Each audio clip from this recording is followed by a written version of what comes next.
اسی طرح ایک مرتبہ آپ کا قرات خلف الامام کے مسئلے میں مناظرہ ہو گیا، یعنی نماز میں امام کے پیچھے قرات کرنے کے مسئلے میں مناظرہ ہو گیا،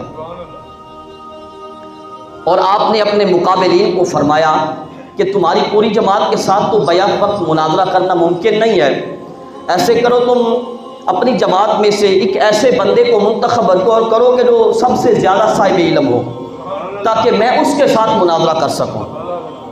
انہوں نے پھولے پھولے ایک بندے کو منتخب کیا اور مناظرہ کے لیے پیش کیا، تو میرے امام نے فرمایا کیا اس کا کہا ہوا تم سب لوگوں کا کہا ہوا مانا جائے گا؟ انہوں نے کہا جی ہاں، جو یہ کہے گا وہ ہم سب کا کہا ہوا مانا جائے گا۔ پھر آپ نے فرمایا کہ اس کی ہار جیت تم سب کی ہار جیت شمار کی جائے گی؟ انہوں نے کہا جی ہاں، اس کی ہار جیت سب کی ہار جیت شمار کی جائے گی۔